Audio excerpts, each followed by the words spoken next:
أشهد أن لا إله إلا الله وحده لا شريك له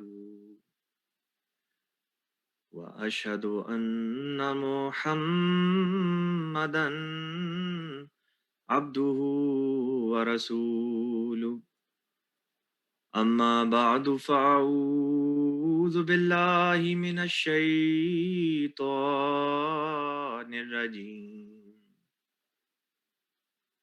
بسم الله الرحمن الرحيم هو الذي أرسل رسوله بالهدى ودين الحق ليظهره على الدين كله ولو كره المشركون.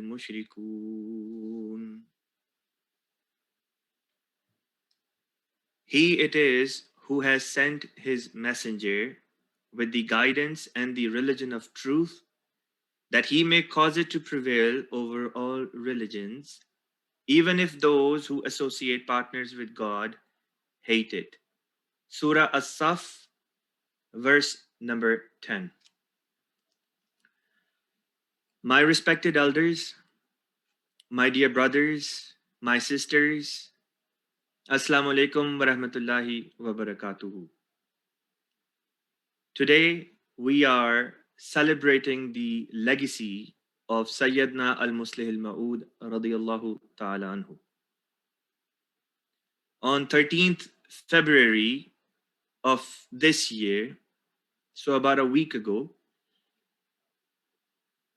there was a meeting that took place between the senior editor of Al-Hakam, English newspaper of the Jamaat, and Sayyidna Amir al-Mumineen, Khalifatul Masih al-Khamis ayyadahullah ta'ala bin Nasr al-Aziz. In that meeting, our beloved Imam, Hazur Anwar ayyadahullah ta'ala, mentioned, he said, and I quote, Hazrat Musleh al-Ma'ud radiyallahu ta'ala anhu must be introduced to the youth.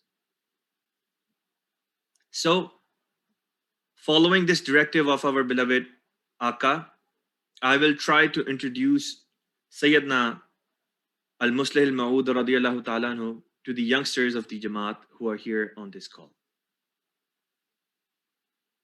Just to give you a bird's eye view on the grandeur of the legacy of Sayyidna Khalifatul Masih al-Sani, Hazrat Musleh al-Ma'ud radiyallahu ta'ala anhu. He was the youngest individual to be elected to the office of Khilafat in Islam. Not just within Ahmadiyyat, but in Islam, the youngest individual to become a Khalifa. Oftentimes we hear that spirituality is something that develops around the age of 40, so on and so forth. But we see a young man of only 25 years of age, elevated by Allah the Almighty to the highest station of Khilafat in Islam at the young age of 25. And this young man became the longest serving Khalifa in Islam. Longest serving Khalifa. His Khilafat spanned over more than half a century, 52 years, alhamdulillah. In those long 52 years, his legacy, the legacy which he left behind, is so remarkable that once towards the end of Hazur's life, Hazur mentioned that now when historians will write about Islam, they will also mention me. And if a historian does not mention my name and the services I have rendered for Islam, then they will be committing dishonesty.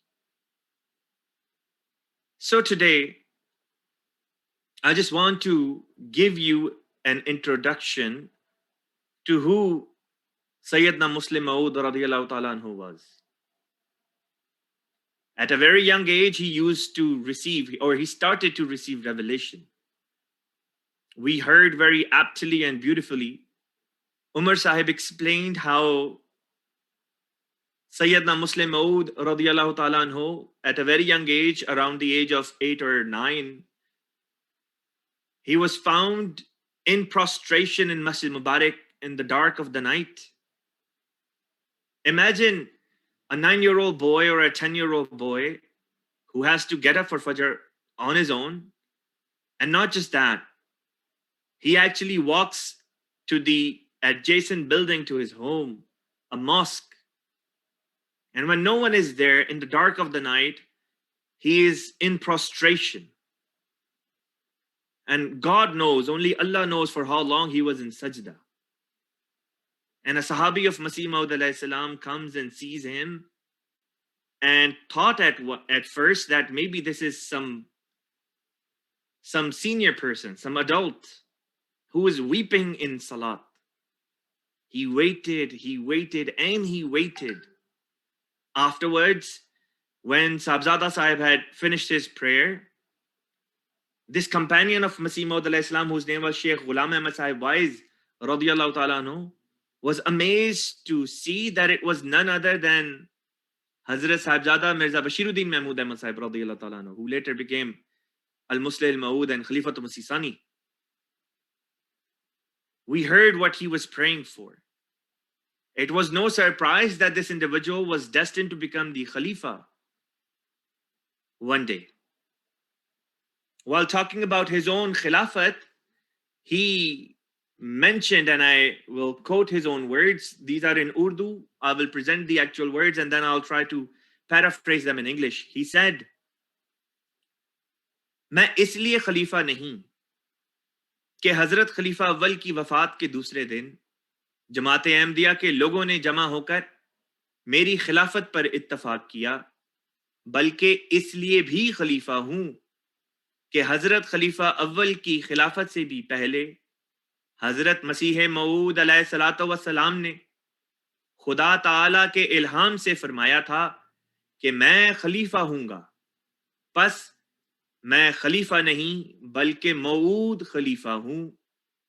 मैं मामूर नहीं, मगर मेरी आवाज खुदा ताला की आवाज है कि खुदा ताला ने हजरत मसीह मऊद अलैहिस्सलातु वस्सलाम के जरिए इसकी खबर दी थी।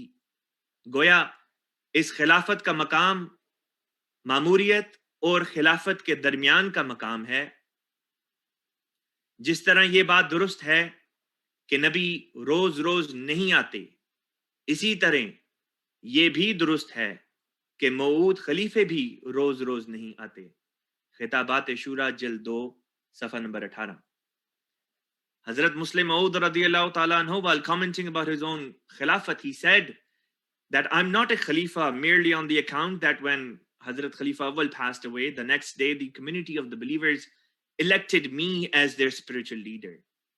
I am a khalifa because long before Khalifa Awwal became the khalifa, Allah through his revelation had informed the promised Messiah alayhi salatu wasalam that one day I will become the khalifa. So in that sense, I'm not just a khalifa, but I'm a promised khalifa whose advent was foretold ahead of time. He says, although I am not directly appointed by Allah the Almighty like prophets are, for example, prophets aren't elected and they're directly appointed by Allah. So he says, although I'm not directly appointed by Allah the Almighty, but my voice is the voice of God, because it was mentioned by Allah the Almighty long ago that I will come and I will become the Khalifa. So Hazur then said, my Khilafat is not an ordinary Khilafat. It is between the level of prophethood that is directly appointed by Allah the Almighty and Khilafat. So in between these two is the status, the maqam of the Khilafat of Hazrat Muslim Maud radiyallahu ta'ala anhu. And then he says, the way it is true that prophets of Allah do not come in this world every single day, the promised khulafa, that they also do not come in this world every single day. Now, Hazrat Musleh Maud radiallahu ta'ala anhu received revelation throughout his life. From a very young age, when he was a student, he used to receive revelation from Allah the Almighty. Today, I want to share one testimony from an eyewitness who was none other than his own son-in-law, Hazrat Mir Mahmud Nasir Sahib. May Allah Ta'ala give him long and healthy life. In the year 1944, Syedna Al-Musleh Maud radiallahu ta'ala anhu, after receiving revelation from Allah that he indeed is the fulfillment of the prophecy of Muslim Maud, held 4 jalsas back to back in 4 different cities, in Lahore, in Hoshiarpur, in Ludhiana, and Delhi. The 3rd jalsa was held in the city of Ludhiana. Mir Sahib writes, he says, when Hazur radiallahu ta'ala anhu was about to leave for the Ludhiana jalsa, he sat me with him in his car. It rained for the entire duration of the journey. When the convoy neared the canal of Harchwal, the canal authorities refused to open the barrier for the convoy, as they rightly said that the route was extremely unsuitable. Even the driver of the hired vehicle of Hazur radiallahu ta'ala anhu said that he would not risk driving it any further, as the mud and water would risk damaging the car. Everyone tried their best to convince him, meaning tried to convince the driver, even offering to cover the cost of any possible damages, but he did not agree. At this occasion, Hazrat Musleh Maud radiallahu ta'ala anhu received a revelation, a moment which I was very lucky to witness.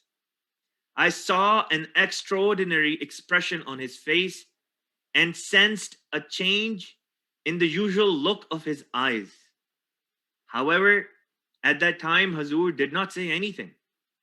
Afterwards, in a gathering, Hazur mentioned that while the crossing the canal seemed impossible, Allah the Almighty revealed to him in that very moment, there will be many means of blessings. This was the revelation he received.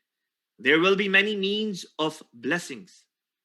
Then Hazur explained how the convention had been an immense success despite the rain, and the same rain hindered the evil plans of the opponents of Ahmadiyyat. So when Hazrat Musleh Maud radiallahu ta'ala anhu received this revelation, by the sheer grace and mercy of Allah the Almighty, I was with him at the time and witnessed his state during the revelation firsthand. Many a times it would happen that Hazur would be praying his salat, and during salat, Allah would reveal to him something.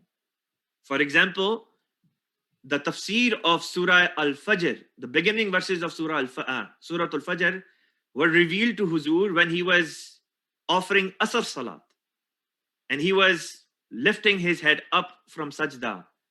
At that instance, Allah the Almighty through revelation explained to him or gave him the commentary of Surah Al-Fajr. So those of you who are interested to find out what that divine commentary is, read up from Tafsir-e-Kabir to give you the magnanimity, the grandeur, the grand scale of the literary legacy he left behind. Back in 2009, Hazur Ayyadahullah bin Nasr al-Aziz delivered a sermon. In that sermon, Hazur mentioned that Hazur delivered and wrote many speeches and books, which total 670 books and speeches that were published in 26 volumes of Anwarul Ulum. Then Hazur Ayyadahullah also mentioned that Hazrat Musleh Maud radiallahu ta'ala anhu wrote a 10-volume commentary of the Quran known as Tafsir-e-Kabir, spanning over 5,907 pages, covering 59 surahs of the Holy Quran. Hazur also wrote a single-volume short commentary of the Holy Quran called Tafsir-e-Saghir. Hazur delivered 2,367 sermons, compiled together in 39 volumes of Khutbat-e-Mahmud. Hazur also delivered Darsul Quran that have not yet been published, and as of 2009, it spanned over 3,094 pages. Then tafsir from other writings and speeches of Hazrat Muslim Maud radiyallahu ta'ala anhu, apart from Tafsir Kabir, as of 2009, had reached 9,000 pages, and they were still compiling.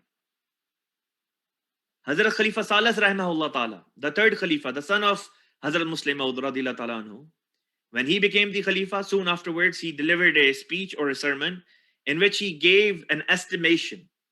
He said that Hazrat Muslim Maud radiyallahu ta'ala anhu had written 10 plus books on Ilm Kalam. He wrote 31 books on spirituality and Islamic morals. He wrote 13 books on Sirat and Sawane, biographies of Holy Prophet sallallahu alaihi wasallam, or about Holy Prophet sallallahu alaihi wasallam and Hazrat Masih Maud alayhi salam. He wrote 3 books on Islamic jurisprudence called Fiqh. He wrote 4 books on history. He wrote 25 books on the politics of India and Pakistan before the partition of India and Pakistan. He wrote 4 books on the politics of that subcontinent after the partition had taken place. He wrote 15 books on the politics related to Kashmir. He wrote 99 books or speeches, delivered speeches, 99 of them related to matters pertaining to Ahmadiyyat, the true Islam. A total of 225 books. But as you can see, as of 2009, that number had swollen up to 670. Among his other achievements, Holy Quran was translated in 14 plus languages during Hazur's tenure as the Khalifa. Similarly, scores of mission houses were established all across the globe, outside Pakistan and India, in Africa, in Europe, in Far East, in Americas as well. And obviously, Hazur, of course, also gave us the Nizam of the Jamaat, whether in the form of the present shape of Sadr Anjuman Ahmadiyya or Tahreek-e Jadeed Anjuman Ahmadiyya or Waqf-e Jadeed. The auxiliaries were also given to us by Hazrat Khalifatul Masih Sani radiyallahu ta'ala anhu. Khudam al-Ahmadiyya, Lajna Ima'illah, Ansarullah, Atfalul Ahmadiyya, Nasratul Ahmadiyya. So whichever way you look at it, the legacy of Hazrat Khalifa Sani radiyallahu ta'ala anhu is far reaching. I will end my speech today by sharing an incident from the life of Hazrat Muslim Maud radiyallahu ta'ala anhu, which tells us, shows us the fire, the burning fire and passion with which his heart was inflamed 24/7 with the love of Islam and the desire to protect the honor of Islam.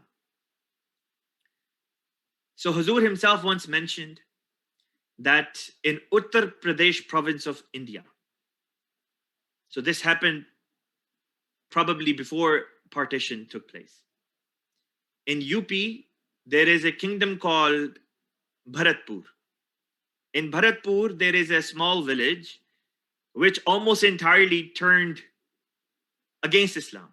They left Islam and became Hindu Aryas. The only person who did not convert was an old, feeble Muslim woman whose name was Mai Jamia. Mai Jamia had many sons, all of whom deserted Islam and became Hindu Aryas. And now came the time for harvesting. She owned the land which previously was cultivated by her own sons. But now when the time for harvesting came, all of her sons said, "We're not going to do it unless you leave Islam." All the villagers came and said to her, "Mai Jamia, either leave Islam or let your Maulvis come and harvest on your behalf." In that area, Ahmadi missionaries were referred to as Maulvis back then.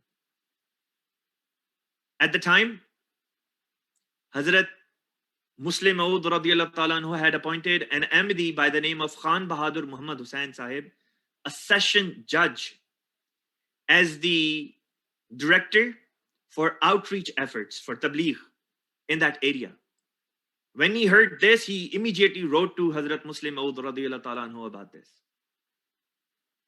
As soon as Hazrat Musleh Maud radiyallahu ta'ala anhu received this, he said, now the ghairat of Islam requires that we right away harvest that land for that Muslim woman. He wrote back to Khan Bahadur Sahib saying, convey my message to doctors, to judges, to lawyers, to Ahmadi missionaries, whoever is there. Get 24 or so men right away and harvest the field of my Jamia.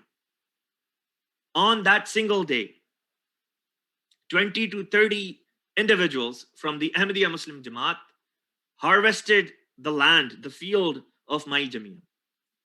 People came to witness this sign. Some said, look, that man is actually a judge. Look, that man is actually a doctor. That man is the Maulvi of the Ahmadiyya Muslim Jamaat. None of those individuals had any experience in cultivating or harvesting the land. Hence, many of them had their hands bleeding. But they did at that moment what Islam required of them, what Hazrat Musleh Maud radiyallahu ta'ala anhu required of them. So today, I also bring to you two messages.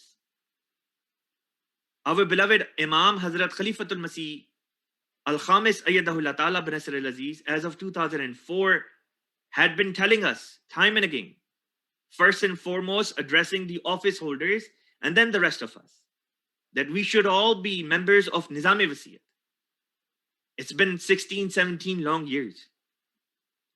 When those members in Bharatpur, when they heard what Hazrat Musleh Maud radiyallahu ta'ala anhu has said, they did not say we will think about it. They did not say, or they did not sit on it for years. Same day they went out and they carried out the directives of the Imam. And here we have been told by our Imam what to do. So this is the first message that I want to share. And the second message I want to share with all the youth that are listening at this moment. Islam at this moment requires great services from every single one of us, every single one of you. Now is the time for you to step up and present yourselves to the Khilafat Ahmadiyya. Dedicate your lives in service of Islam Ahmadiyya, because this time will not come again. Consider this a huge blessing that Allah has bestowed upon us. May Allah Ta'ala give me and all of you the ability to say labbaik to our beloved Huzur, Ayyadahullah Ta'ala bin Nasr al-Aziz, wa akhiru dawana, anil hamdulillahi rabbil alamin.